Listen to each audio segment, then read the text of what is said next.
MarketMuse Content Strategy webinar in our series. I'm Jeff Quill, the co-founder of MarketMuse, and today's discussion is going to be one of the most hotly debated topics in the Slack, the Facebook, the LinkedIn right now.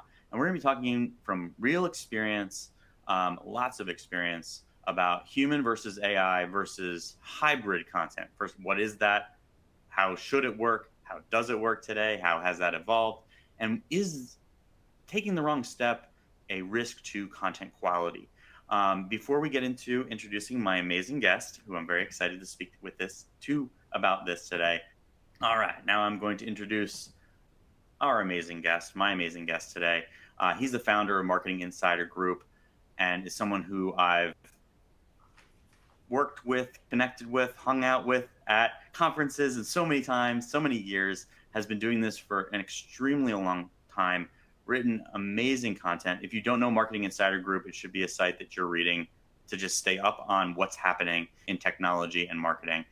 Michael Brenner, thanks for joining us today. Can you tell us a little bit about your journey to Marketing Insider Group and what the current mission is and all the important stuff that relates to that? I mean, I'll keep it brief because it's, I think, the least interesting thing we'll get to today, Jeff, but it's great to be here.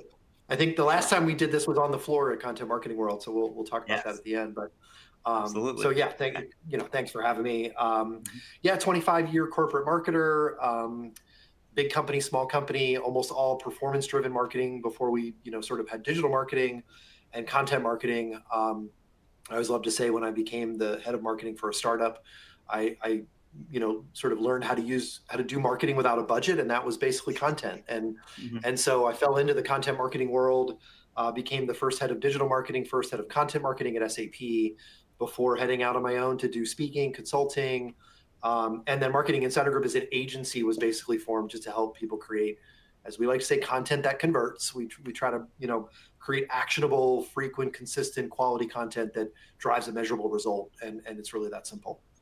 Awesome. I think the thing you might have been referencing, was it where we recorded us playing Password at an event? That was one of the more interesting experiences of my marketing career. It was. I'm fairly certain we lost terribly. I think we did. Excellent.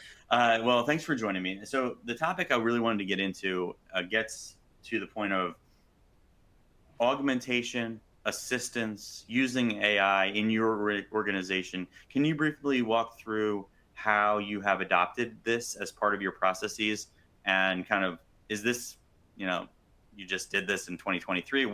How would you classify where Marketing Insider Group is, and then your stance on this, being someone who's, been in the loop, working with MarketMuse, working with other of these types of technologies for a long time? Yeah. I mean, I honestly was a little bit shocked at the amount of press, concern, excitement in some cases, melodrama in other cases, I think, around the emergence of ChatGPT really in November and AI, especially in marketing. I think the same can be true for lawyers in the legal field and professors in education. There's some doctors, maybe radiologists, I think, were concerned. So there was just so much hype, right, in November of last year. And so I think, honestly, from the beginning, I've been a little bit skeptical of the hype, not of the tool or the technology.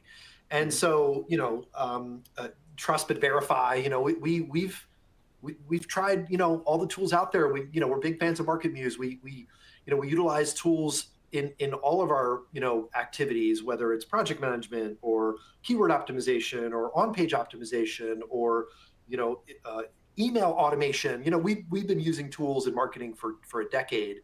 And so I've been pushing our team to figure it out right from the very beginning. I mean, we use Copyscape to plagiarism check all of our content from all of our writers. We've got 30 plus writers. We need to make sure they're not plagiarizing, content when we send it to clients, because we owe that to our clients. And so we owed it to our clients to check out AI and see if we could save costs, and so, so we've been, open, if not a little skeptical of the hype about this technology from the beginning.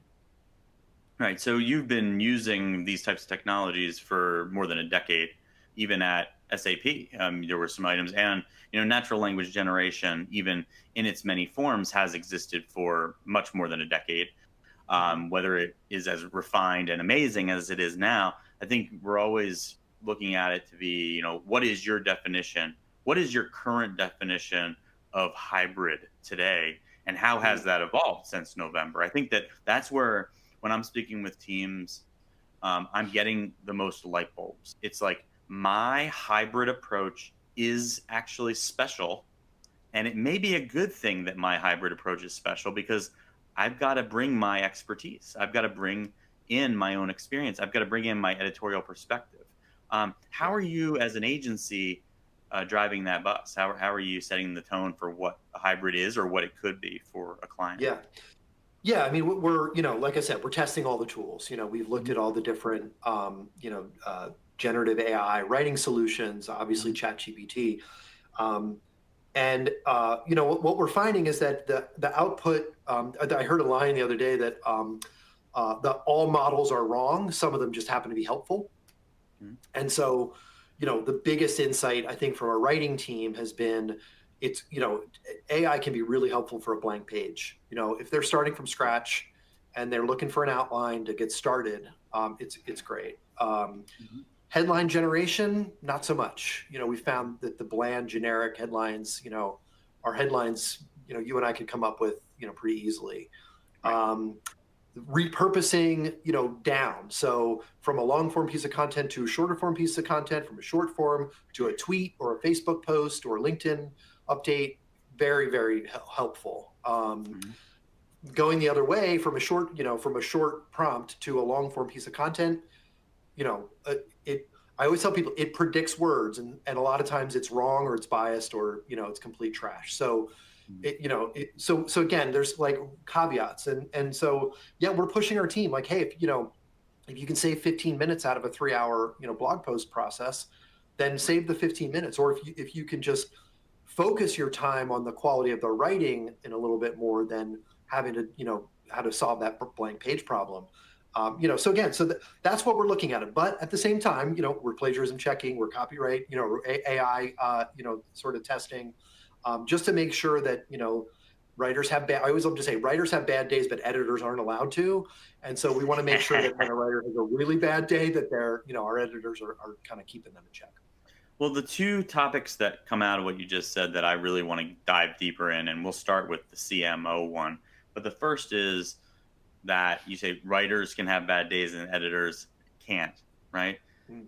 Doesn't the question that I'll ask first is, doesn't this magnify that reality because Mhm. there's an infinite supply of content? So the subject matter expert editor or the editor that really understands their beat it is 10, 20x more important in this process. Um, where does that leave the writer? Do writers need to become editors? And do you have that thought process that the editor becomes kind of invaluable or even Yeah. more valuable? They were always valuable. Yeah. I mean, we've that's our because of our theory that writers can have bad days, but editors can't. We've always had. We actually have two process checks: quality assurance, which is like there are periods and dots on I's, and Mhm. then the editor, which is this a good piece of content? So, Developmental um, edit, we, right? yeah, so we do a content edit and then a quality assurance check at the end. Mhm. Um, we do not believe, and we've trust me, we've tried we've asked like, hey, we've asked customer writers like, hey, do you want to just become heavy editors of AI generated first drafts? Right. And we've tried that process. We'll get into some of the testing that we did maybe. um, and what we found was that they don't enjoy it. Writers love to write. Like I remember an English professor. I was an English lit major, and I remember him asking this question, like, "Why do writers write?" And college, hungover college kids had different answers or no answers at all. And he Mhm. was like, because they have to. And it's true. It's like it's just what they do. And so we found that not only is the quality obviously a concern and an issue, but we found that our writers really just do enjoy the process of writing. And editors are there to make sure, check this is a good piece of this. It divulges some expertise. It shares some experience. It's generating trust in a way that builds authority. all of those things are there. But to your point, on the flip side, is I see it as a huge opportunity. There are lots and lots of companies out there that are spitting out lots and lots of AI generated content. I'm going to share this tidbit. If nobody's heard this, Microsoft was busted just a few weeks ago. You know this, Jeff? You know this yet? I may. I will see. So Yeah. Microsoft was busted a few weeks ago for publishing an article about the top restaurants in Ottawa, Canada. Now, does this ring a bell yet? No, I'm so excited about Oh, it. awesome, awesome. Yeah. I'll try to grab the link and share it maybe in the chat if I can or something. But the article was clearly AI generated, and the number 3, I think, restaurant recommendation was the food bank, which is for homeless people, and it suggested you show up hungry. So it was the number 3 recommended restaurant by Microsoft for Ottawa, Canada. And then they tried to, say, oh, this was not AI, generated, when you can see on their website it's tons of, AI stuff. Yeah. In fact, there's a press release from 2 years ago where they fired all their human writers. So, it's not to bash Microsoft. There's lots of companies doing it, but I think to your point is it does make the job of editors more important, because there are a lot of CMOs, there are a lot of large companies and all the way to small that are going to think they can cheat the system and sort of outsource their writers and writing to an AI engine without a view to whether it's really the kind of quality that it should be. That I think it actually makes us more important, and I'm grateful for that, because we've always believed in human generated quality content published consistently driving results. Well, yeah, I think that's where I want to get back to the CMO's perspectives in a second, but I think that's where 2 of the things that I commonly am saying quite often is your content needs to be authentic and authenticatable, even if it's assisted by AI. And one of the reasons why you just exhibited it, and I did not know that use case or that example case, but it fits this construct. I'm actually going to be speaking about this at Content Marketing World, where we'll both be in a couple of weeks. And it is that we live in the world of unpredictable stakes, STAKES. And I'm not talking about betting on sports, which we also live in that world. If you watch any television show, you're just hit in the face with it. But we have unpredictable stakes, because when person wrote the article about the 10 top restaurants in Ottawa, number 3 could have been a pizza place that doesn't have really good pizza, right? It's kind of high stakes reputation. It could have been a restaurant that was closed and no longer open. Embarrassing, but the food bank, their stakes just got raised, right? And the editor stakes level. I give another good example in a talk I did in Macon in Cleveland was how many people know why this article is wrong, and nobody possibly would unless they were an expert on it. The second one was these 3 books written by Paul Reitzer, how many people in here have read all 3? Only 2 of them were real. And then the third one, though, was here's 6 articles written in the last 6 months about the Cleveland Indians. That team doesn't exist anymore, right? The stakes get higher, but you can't predict when they're going to be very high and low. Thus, an editor is, because the stakes are unpredictable, the editor is of the most importance, because you may think your article about best pizza in Ottawa is a low stakes article, but when it recommends that, or it tells them to put arsenic on their pizza, it becomes a high stakes article. That's right, doesn't it? Right? Yeah. And that's where I think people have learned this from about your money and your life, your money or your life, and with the rise of expertise, authority, and trust and experience requirements from Google, they're making it so that all content is high stakes. How do you see that, before we get into kind of CMOs? Where do you see that from a editor? Does editor need to be more strict? What's the rise of EAT mean for you? What are the things that you think about for that? Yeah, I mean, it's always been, like I said, we have a checklist. It's actually a 20-point checklist that our editors review. Nice. And expertise, usually in the form of some form of example, general experience. So, we've moved to a lot of first person writing, like I have seen, and it's been my Mhm. experience, or I once did this, sharing an actual story. Those kinds of things are things that we've I think placed a higher amount of priority on. Um, Mhm. one of the insights from the test that we did was that the authorship matters. We're finding there's room, nobody really knows about Google's helpful content update was like they're rewarding helpful content. Well, what does that mean? Like, we don't really know. One of the things that we found, and there has been a lot of talk about this in the back room of the SEO, world, and that is that That's usually authorship where I'm matters. hanging out. So. Yeah, exactly. And so we showed that authorship really does matter. That it, like, an article published by admin versus an article published by Jeff Coyle.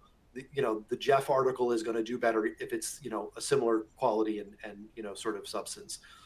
And so authorship really matters. And so that has a lot of implications for, I think, especially large companies and how they're sourcing and telling the stories that they the expertise that they have. I think that's an interesting topic that I've been talking about it. Yeah, I wrote a book called Mean People Suck because I was trying to bring the conversation about humanity, the importance of being a real good person, and how we want to work with good people as a brand, as a customer, as an employee, whatever, into the conversation. And it's like, CMO's eyes roll in the back of their head. It was, they don't want to hear it. They want big budgets to spend on TV ads and AI to replace all their writers and be done. But Well, humanity is.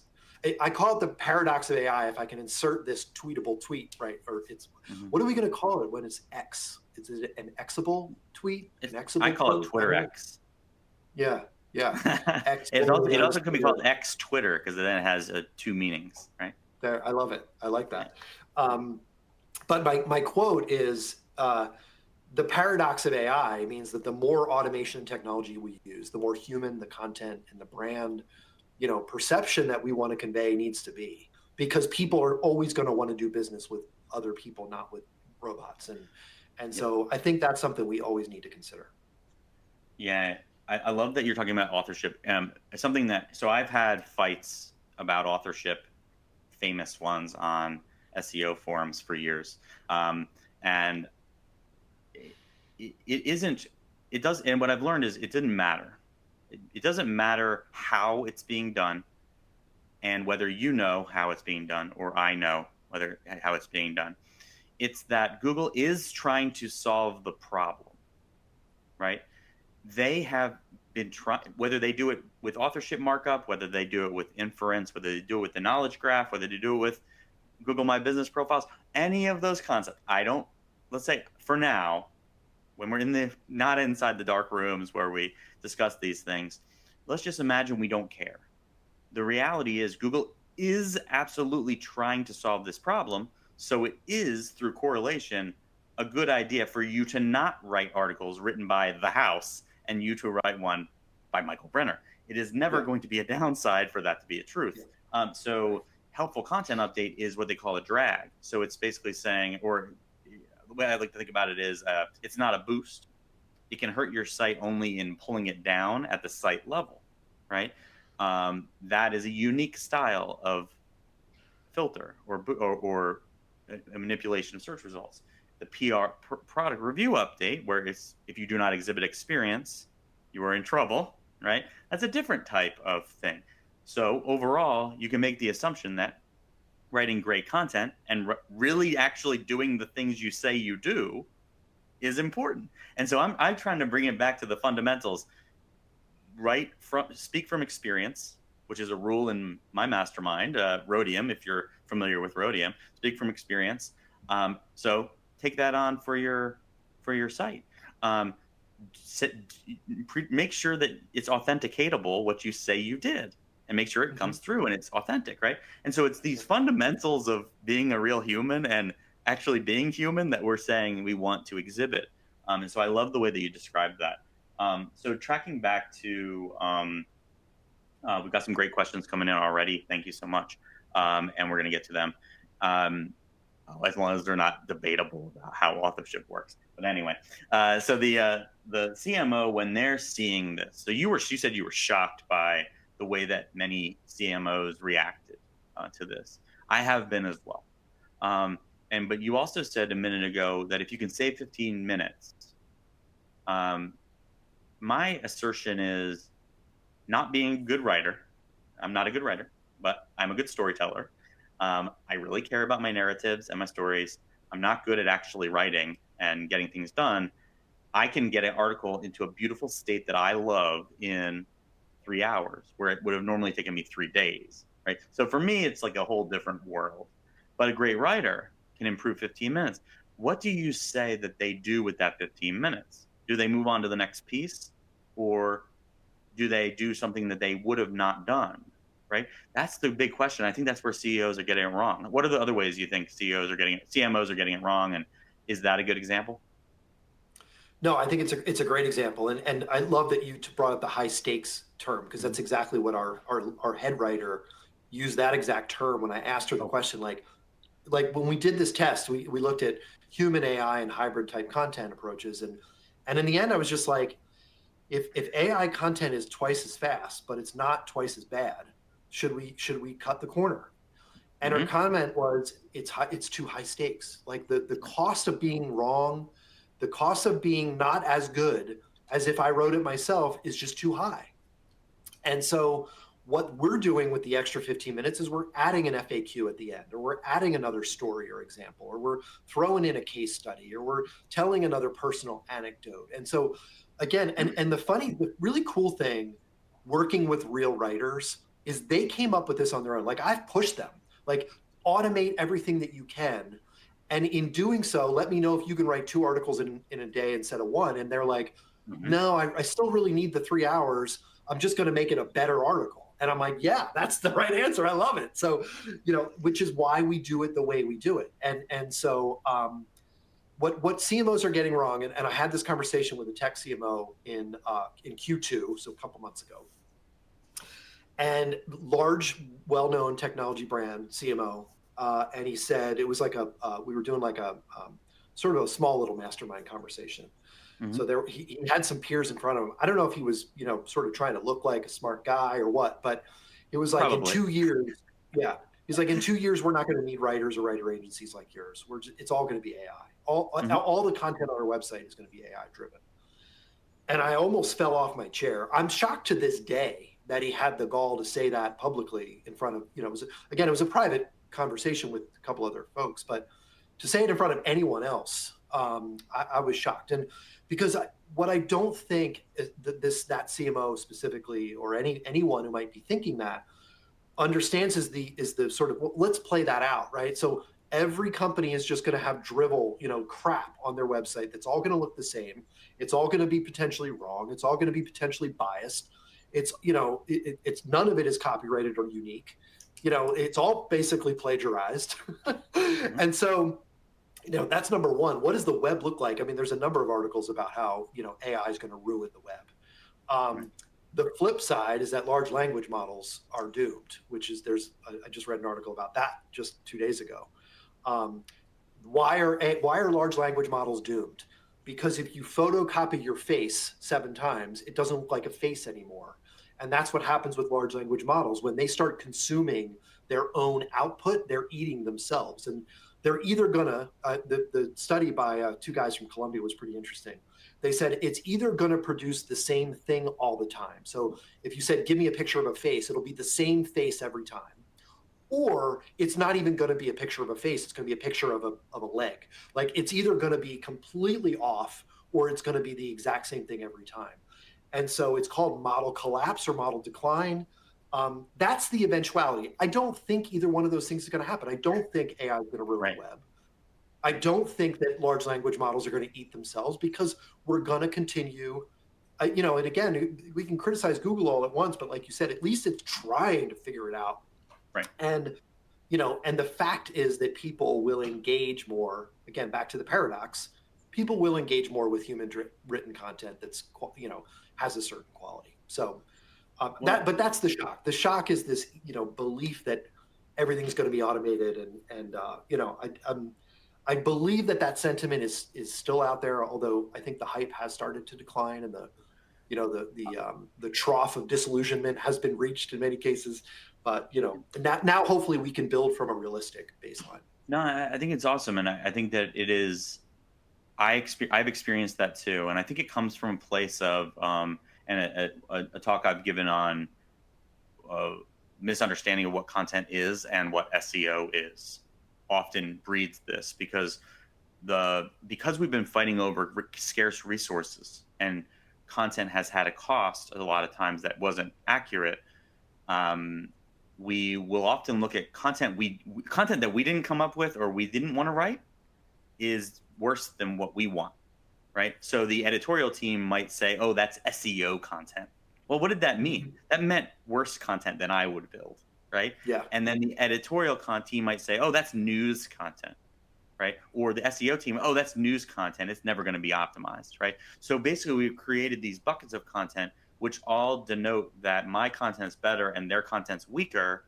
And what happens to the CMO is they get programmed to say, actually, most content's really not that important and high quality. Thus, it can be a commodity that we can offset against this machine versus actually having humans create this thing that I already have this preset notion isn't as good as whatever I might like to write. My passion project, right?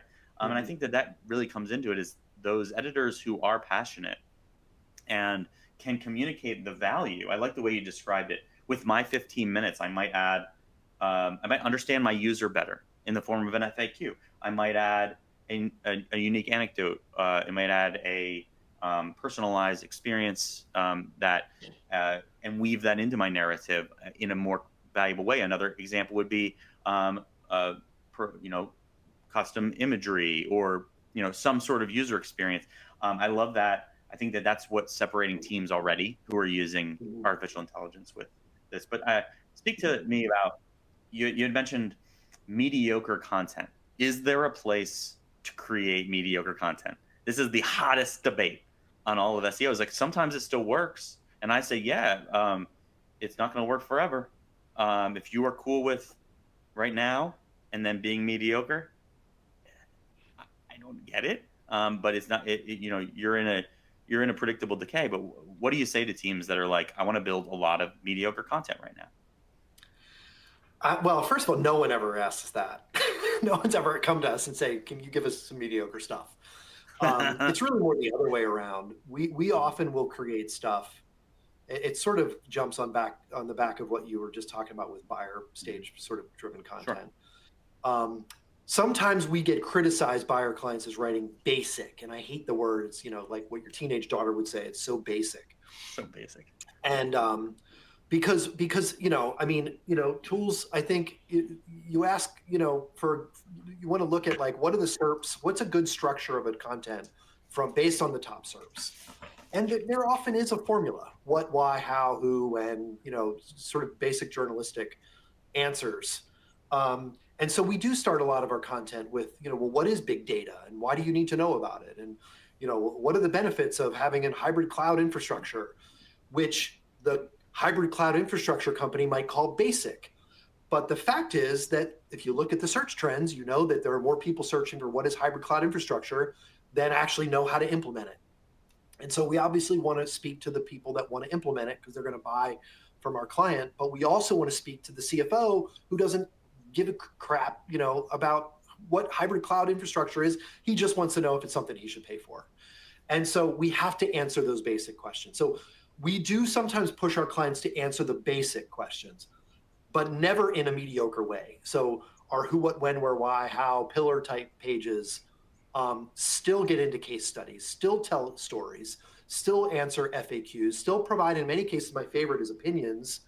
We take a strong stance that it should be this, not that. AI doesn't have opinion.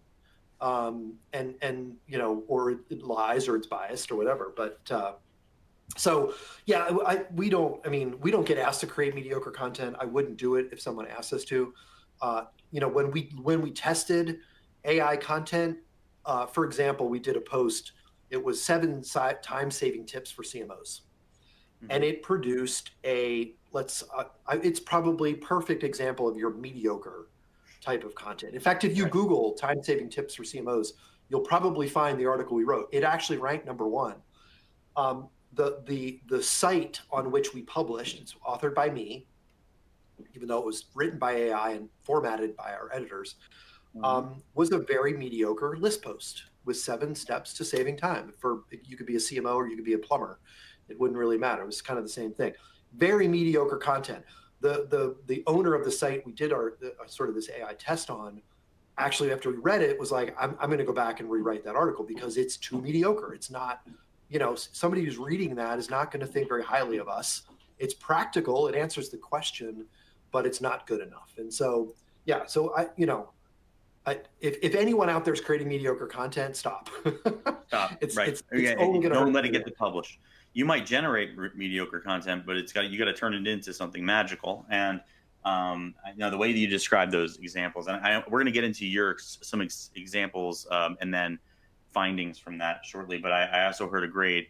I have a good friend of mine who is in the travel space, has about 85 writers, and they have a beautiful workflow using generative AI that has great checks and balances for the art of editorial and the art of writing. Yeah. And my question is, so the analogy that he used was, I can have the song lyrics, I can have the tablature, the notes, I can even give you my guitar, but when you play that one, I'm going to play it better. Mm-hmm. Right.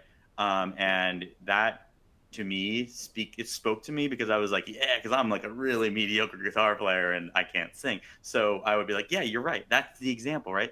And so what goes into making somebody really good at something, right? It's passion, it's skill, and it's it's an understanding of what mediocre means. I think that gets into it. So it really spoke to me what you said. And the question that I'd ask for you is, how much of the art can you generate? That's the question, because that is the #1 topic on every single Slack AI tech. It's, can I generate some of this art? And that's where I don't Yeah. know. I've done some Yeah. things successfully, scarily. I've done amazing things with this, with fine tuning, with just prompt engineering in some cases. Yeah. And Yeah. how much of the art can you generate? And then Yeah. does that make keeping the human in the loop a simpler, repeatable process? Yeah. Yeah. I mean, I think in all of our testing, it's varied. Mm-hmm. In none of the examples were we able to push a button with the most amazing prompt and get a long form piece of content out that we would give to a client or publish ourselves. Mm-hmm. In some cases, like the list post, we generated a couple of optional headlines from a human generated idea. Or keyword research. We generated an outline. We generated a draft of the outline. All of that was pretty good. It was okay. It generated that mediocre piece of content. So that was probably 80% sort of, spit out by generative AI. Right. But again, it wasn't something like our writers would say. It wasn't something we would ever give to a client. Right. And so what we found in the hybrid process was you could save the 15 minutes, even up to an hour in doing. So again, headline generation, outline creation for sure, rewriting a section, rewriting a set of copy for a more active tone of voice or more informal, or applying a brand style guide. I know that's a big use case for a lot of the tools out there. I think that's where it can help. But even outlines that that you might get from some of the tools are still not, if you took every outline spit out and just wrote to that outline, you would just end up creating content that looks like everybody else's. So even the stuff that I think it's good at still requires some manipulation, some opinion. I'm gonna be pushing that. I'm gonna be pushing that barrier as far as I can, because I think it actually brings out more creativity. And Hmm. that's where I'm going. That's where Yeah. MarketMuse is going to be going, is to push that line and keep that loop. So I've got some great questions from our amazing audience. Yeah. Adam has a great question about you, and then I'll answer is: do you use any AI checking technology on content? Have you ever declined to push something because a detector flagged it? Yes. So yeah, we definitely, like I said, we use Copyscape. We've been using Originality.ai for AI detection. We've been testing a bunch of other Customer tools. MarketMuse also, by the way, There you original. go. There you Yeah. go. Nice. Mm. Yeah, and to be honest, we have spit stuff back, but it was like 50, 60%. We've never seen anything. We've told our writers pretty clearly, like, if we get a 95% AI generated, you're probably not going to be writing for us for very long. And the same is true for plagiarism checks. I mean, our for plagiarism checks for Copyscape, we're at 93. It's got to be an A plus. And so anything 92 and below, and we kick it back, and that happens. I mean, we know that writers will sort of rewrite stuff, and sometimes it can look a lot like stuff that they've sourced. But when it comes to AI, we found that it's pretty good. We've only seen stuff that's been at like 60, 70% potential. I think 60 was 65, maybe was the largest. And we kicked it back, and we didn't make a big deal out of it because we know that those tools aren't perfect. Um, but yeah, that's the closest we've come. I've never seen anything more than that. But again, we've been really strict with our writers about if that happens, it's potentially damaging for us and for you as a writer for us. Yeah, I think that it's on the nose for what the process should be. The None of the solutions that are available are uh, ideal. They are susceptible to certain hacks, but that goes into the "why are you doing this" mentality, right? Um, Mm-hmm. I think you've got to come up with your own quality, goals and checks and balances, and then you will find the biggest thing to tell your writing group is you only have to screw up one time, and your reputation's gone. I mean, um, I feel personally more affront when it's a rephraser, um, than if it was plagiarism. Because at least plagiarism, it may have been a mistake or it may have been just careless. Rephrasing Mm-hmm. shows the desire to deceive, and so when there's a desire to deceive, I think that you should be cracking down more Yeah. more consistently. There are going to be some new technologies that come out. I hopefully build a few of them to check these things for quality in different ways. And I think those are going to come out in the next 6 months. I think there's always going to be people that misuse it.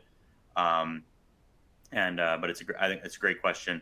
Absolutely. And yeah, one strike, you're out. You're basically get into a recovery zone with a writer. Mm-hmm. And so I think that getting them through the pike isn't really a priority. It shouldn't be a priority. Yeah. If you're writing for a pool or you're doing bulk content or Fiverr style content, I mean, maybe you have less at risk than your job. But it's definitely, I've seen many customers and worked with a lot of teams that have had to let a lot of people go because of misuse.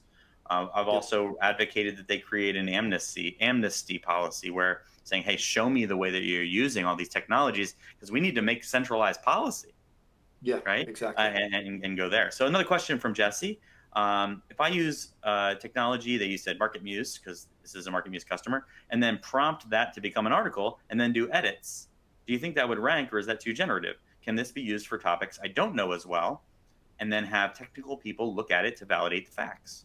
That's pretty pragmatic. What do you think? Yeah. That so in the test that we did, that was what we called our hybrid approach, where we Cool.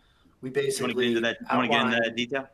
Great question, Yeah, Jesse. yeah, just really quickly. So we worked with a company called Renegade, which is a former agency Mhm. that transitioned into a CMO community called CMO Huddles. But their website had been kind of sunsetted. They still publish some podcast transcripts and stuff like that, but they don't publish thought leadership there anymore. We did a quick 20, like 60 article test over 10 weeks, 20 AI, 20 hybrid, 20 human written piece of content. Mhm. The hybrid one, I think, gets to Jesse's question, where we basically, again, we used a lot of tools to generate some focus keywords, some headlines. It was not AI generated. And then we had, in the hybrid example, the outline, The article draft was created by generative AI, mainly ChatGPT, and then was essentially rewritten and reformatted in a sort of a quick and dirty way by our writers. And the goal was spend half the time that you would normally on this piece of content than if you were writing it yourself. And so what we found, just to kind of jump to the end of this whole thing, was that the AI generated content generated a blip of visibility and then it went to zero. And even despite the blip of visibility, it actually had one article ranking #1. The traffic that we were able to generate was zero. And so again, time-saving tips for CMOs it did rank #1 3 weeks ago when we concluded the test.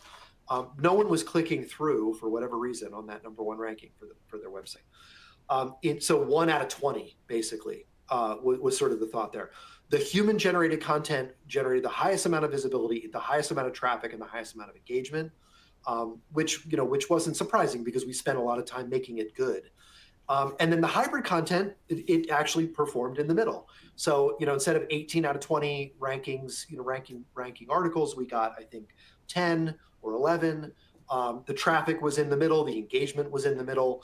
And so, I think, again, the point of the test for us is a hybrid approach a viable way to create content in today's world? And you have to if you look at any content we create, we spend a lot of time formatting it. So we include graphs and images and stats and an embedded video, and there's headlines and bullets and lots of white space and all that kind of stuff.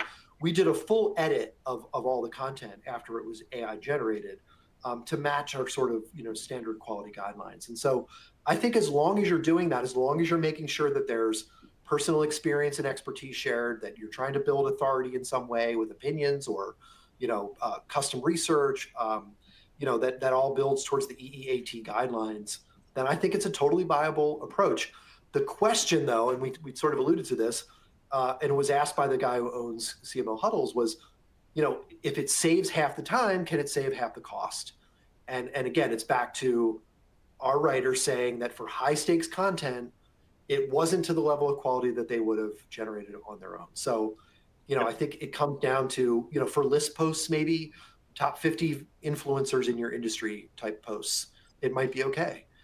For, thought leadership, deep how-to expertise type stuff, probably not the right approach. Yeah, I think in Jesse's specific question, he is positioning himself as effectively a high quality journalist. And so you don't have that expertise, you don't have the passion. It would be difficult for you, and maybe you're not a storyteller, or you don't have narrative creation experience. So you're basically the journalist. You are, one of your sources is a generative AI, clump of clay, and you've got to form it into something that at least that at least if you cover all of these concepts and topics and answer these questions, if you get them to a point where they're great and they are providing unique additional value, that's going to be good. Now, try to figure out what is your asset? What do you bring to the table? What's your point of view? And then your technical review person becomes effectively your subject matter expert editor. They're your unique differentiated value. Bring in their narrative. Don't just have them look at it and go, yeah, good.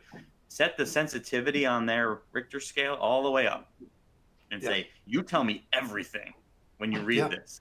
Give me 20 minutes of your time, and you can turn that into something beautiful. I'm gonna challenge some of the stuff that your findings showed. Is not to say that they're not accurate. It's to say that in my personal experience and my experience with dozens and dozens and dozens of teams, the hybrid model over time becomes more powerful than the human-only model, from so many different aspects. The volume of high-quality content they're able to produce is higher. Things they would have never done before, they're doing. I have one team who now, when they publish on a topic, they're publishing in at least 2 industry-specific collections of content. They would have only done it generically. So if they can point out the additional work that they're doing, and get that done.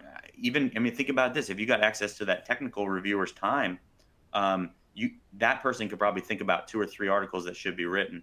So, Jesse, to your point, That would be my path, is to think about what creative stuff would you have never imagined doing because you couldn't have gotten it done. That's going to make your article shine. And he also asked a follow up. What are your thoughts of creating a writing avatar, which I would imagine isn't a real person, in case staff leaves the brand, which would then retain or be able to be redirected to maintain author authority? I know that's in the weeds, but is that something you even think about, care about?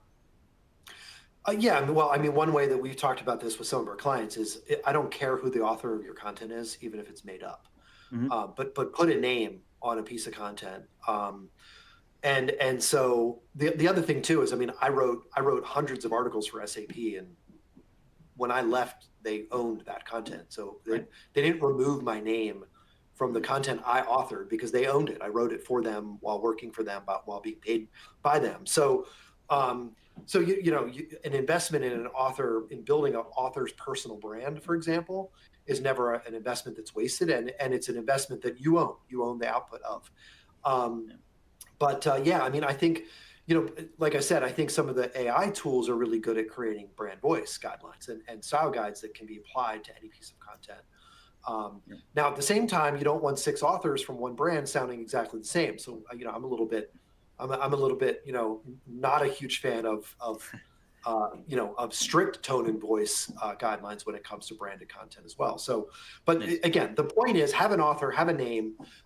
If it is an actual person, have them express their personality as much as possible. At SAP, I used to say, I don't care if you love puppies or kittens, write about puppies or kittens, because there's someone else in the technical community that will love SAP for you writing about puppies and kittens. It doesn't have to be in the domain of of what you sell. Personality wins, I think, when it comes to this kind of stuff. So yeah, just have an author. Yeah, and I think honesty is the best policy in these scenarios, and because these are real journalistic and editorial challenges you're describing. So if you remove a author when they leave the office, if you deprecate it, you can put it into a definable category that's associated with a reputation, your brand's reputation, and describe it. We've had dozens of writers over the years. Here are some of them, with the ones that you can't publish. Describe it for real, and that this is the bucket they're in, and you can actually have growth from that. So there are some really interesting ways to get that done, and it not be some sort of generic house person. There's ways to say, this is from, staff that has a reputation here, and you can represent that reputation well. So it's a little bit of a nuance, but it happens all the time in periodicals that take a page from that, and it works. Another question from Elizabeth, from Lewis PR. Michael, so far, I appreciate your minimal involvement of AI in content creation and allowing writers to write. Have writing with humans, did that enter in Marketing Insider Group's AI policy, or is it about just quality, risk avoidance? What are the values? Yeah. Well, I mean, I want to answer that question and also jump on top of one of the things you were saying, Jeff, Mm-hmm. is that, hybrid kind of wins over time. Right. And I would argue that everything we do is hybrid. So again, Right.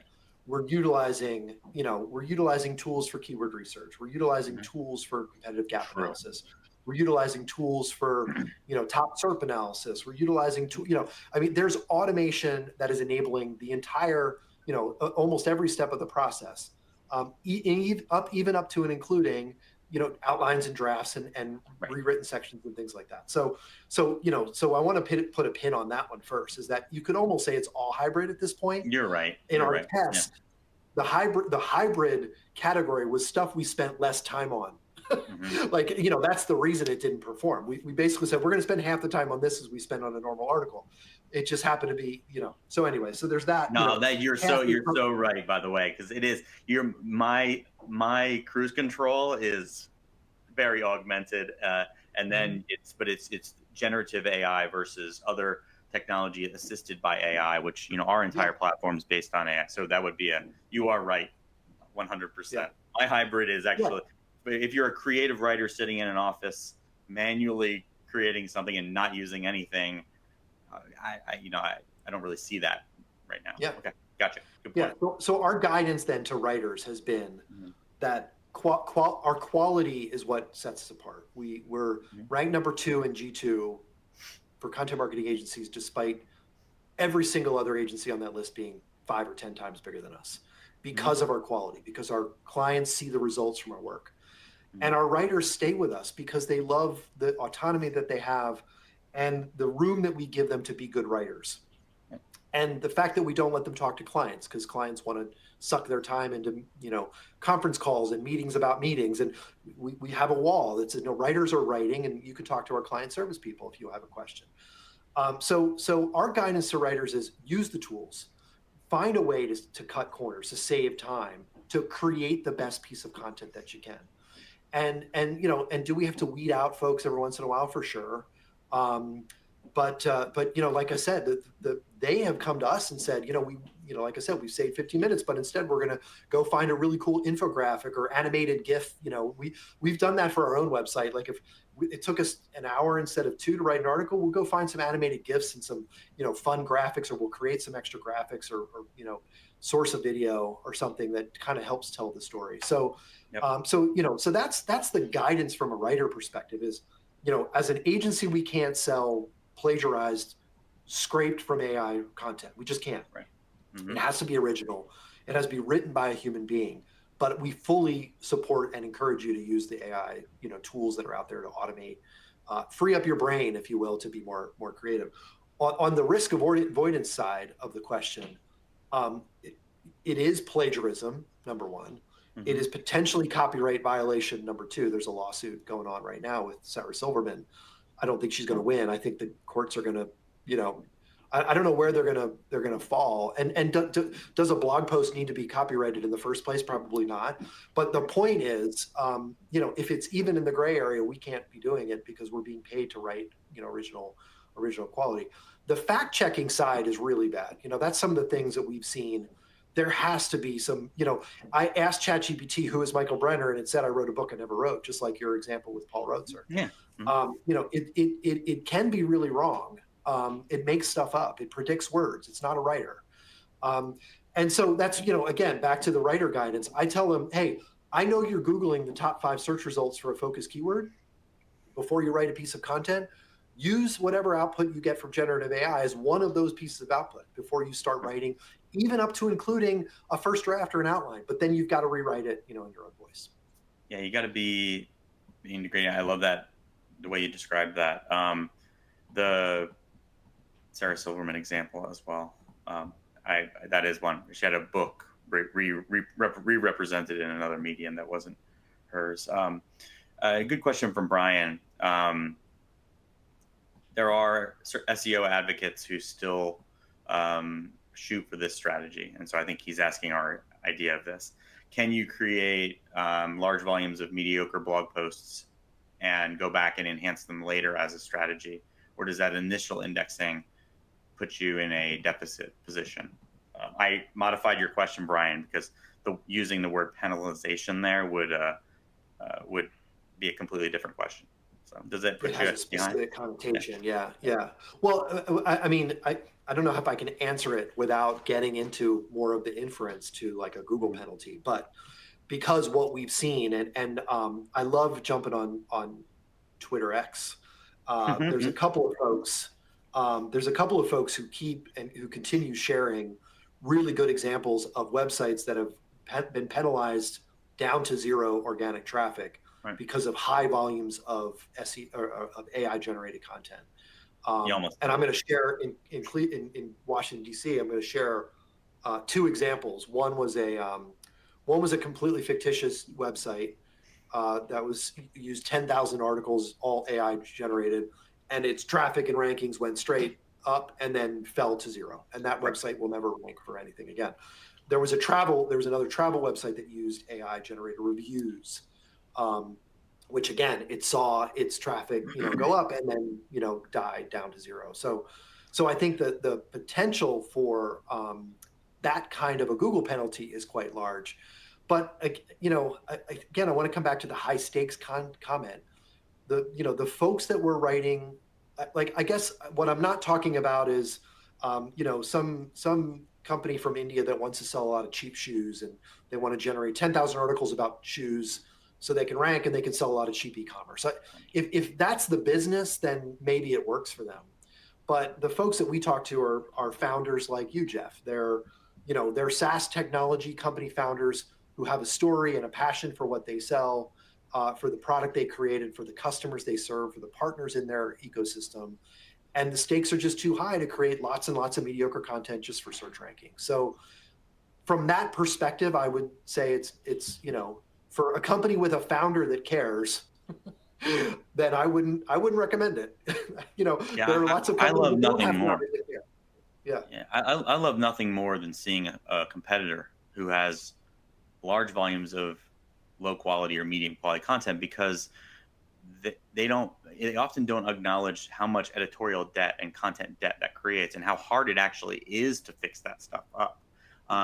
And I think it comes from the perspective of, if it's ranking, it's good.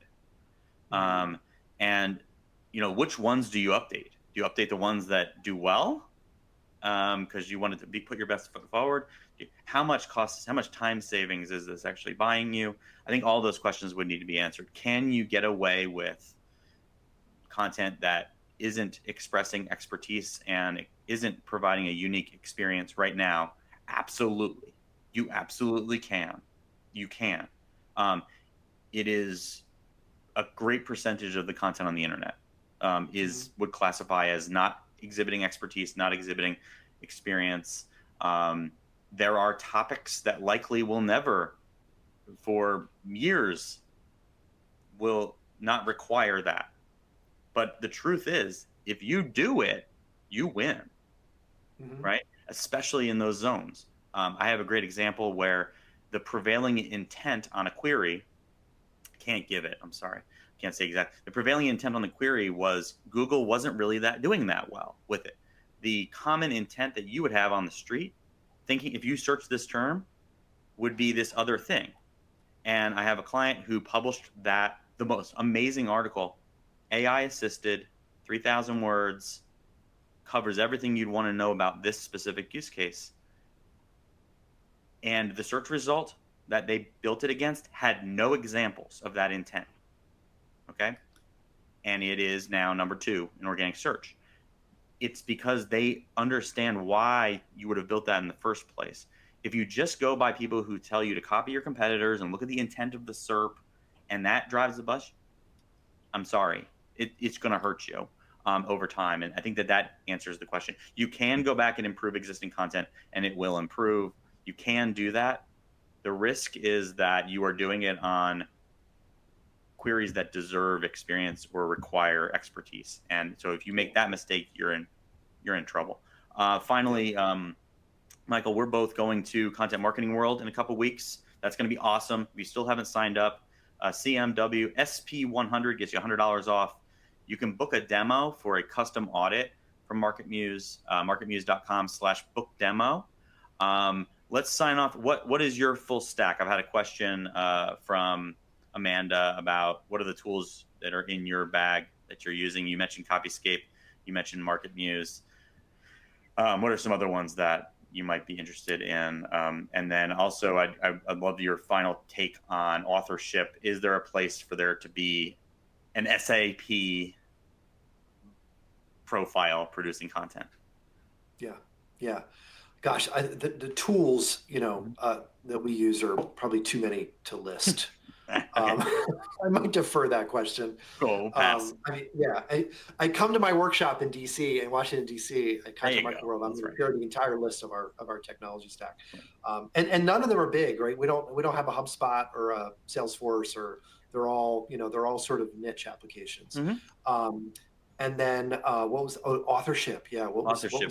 Is there a place for a SAP, bucket account that isn't backed up with why we did it?